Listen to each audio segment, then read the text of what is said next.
Hi there, this is Sheena Rowlands and today I'm sharing with you my latest CSI Colour Stories Inspiration Challenge layout. This is case file 384 that I'm showing you now, and that's what I'll be designing for today. So this is a photograph I'm going to use of myself and my friend in the rain, and I'm just looking for a background paper there, and the one that I pick is a Maggie Holmes paper that was called Remember This, and it was from 2012. So I think it's about time that it made it into my album. I've dug out some weather related ephemera as well, and we'll come back to that later on. So the idea of this challenge is that you're inspired by the image, the colours, and a list of evidence that you can use to actually make your layout.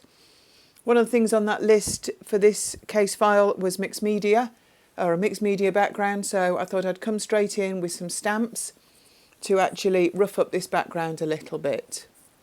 So there's some grey outlines of circles that I've done to start with, and now I'm filling them in with some Tim Holtz circular dyes and some distress oxides just in shades of blue, trying to get a couple of different colours in there just to add a little bit of depth to the background. I don't want to do any wet mixed media as such because this is only a thin pattern paper, and I'm very aware how much it's going to buckle if I add lots of water to it. So I'm adding different stamped images into the circles that I've already stamped. So some of them are like a little bit spotty, on little dashes, just to create a little bit more depth. So that's what you can see me doing there. I do enjoy using the distress oxides. I think they leave a really good look on a background. So I like this big stamp. I haven't got a outline to go with it, so not that it matters really. So these are shades of grey, just as somewhere for me to place my photograph really. So this is a word die. This is an old Prima one, small square one. As you can see, it's not on a block because I don't want it to be a full square. I just want to get the imprint of some words. So I'm just adding that on top of everything else. Just for another layer, and there's some new set of stamps there that I've just brought in. I'm going to use some of those later on as well.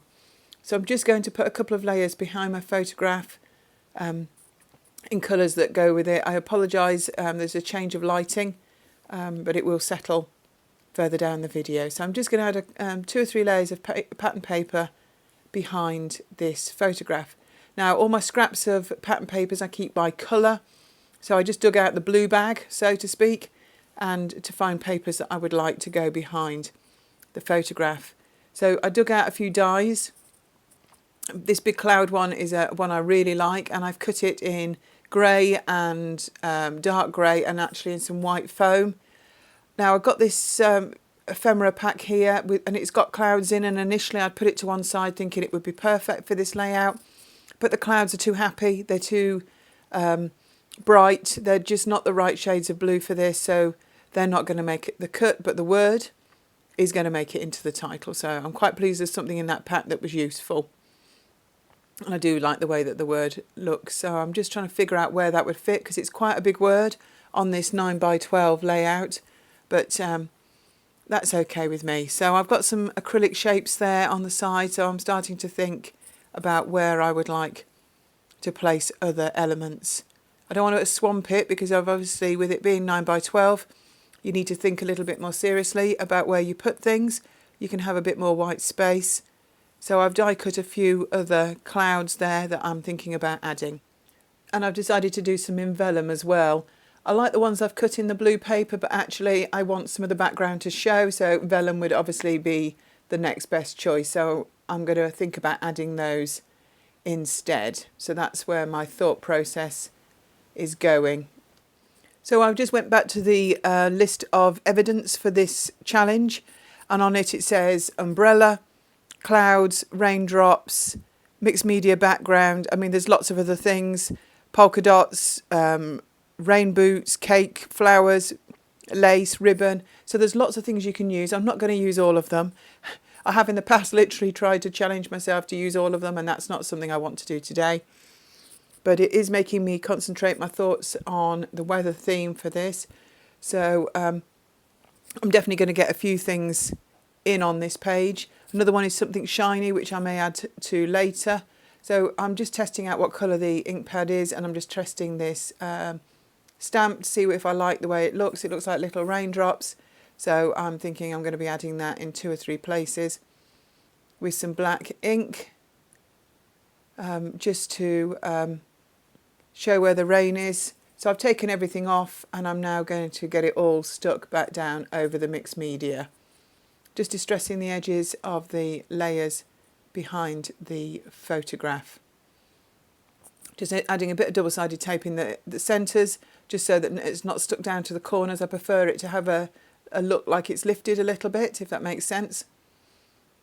And I feel like there needs to be a bit more grey on the background, so just come back in with that stamp and add a little bit more. It's very subtle, but just because obviously that's one of the biggest layers underneath the photo is the mixed media, so I just wanted to be happy and sure with the way that that looks. So now I'm thinking of getting everything else into place. I really like these clouds. I know they're huge. I'm going to have them overlapping over the photograph and then going underneath it as well. I'm not going to stick anything down at this stage because, God forbid, it takes me ages to commit. If you've watched any of my videos before, you'll know that I'm quite slow at sticking stuff down. But that's kind of just the way I am. I've always been the same. So while you watch this come together, I would really recommend you checked out the CSI challenge site. It's on Instagram, Facebook, and there is a blog as well. Debbie that runs it, there is at least 2 challenges a month. There's also prizes if you take part. Depending where you live, you have to say what country you live in, just to make it easier on any postage and shipping that may have to take place. So off camera, I've stuck all those bits down and some of the acrylic clouds. I've now got some raindrops there from Elle's studio, and I'm looking now just to add a little bit of another colour. You may notice that I've added a little bit of pink behind the photograph. Felt it was all looking a bit too blue and grey, so using a die, I've cut a little bit of a little umbrella to go on the title, and I've got some pink fresh letters there that I'm going to actually add to my title, so it's going to eventually say happy to share. Because I'm sharing this umbrella with my friend Yvonne at a music festival. It was one of those weekends where we literally had all 4 seasons in the same weekend, and we were really warm and got our coats around our middles, and then the next thing is we were under an umbrella and back again. Downside is it made the grass wet, so not so easy for the second half of the day, but just the way it is, and that's how it goes when it's at festivals. So to bring in a bit more of this pink, I've got some gems in my hand there, and I'm going to add a sprinkle around the drops. So I've stuck those down. I've added a little pink sticker that says you and me as well. Really like the way it's come together. Going to add some journaling under that title before it makes it to the photograph. So thank you very much for watching. This is the full image, and there'll be some close-ups here as well. If you like what you see, subscribe to my channel and give this a thumbs up, and there'll be some new videos here again very soon. Thanks for watching. Bye for now.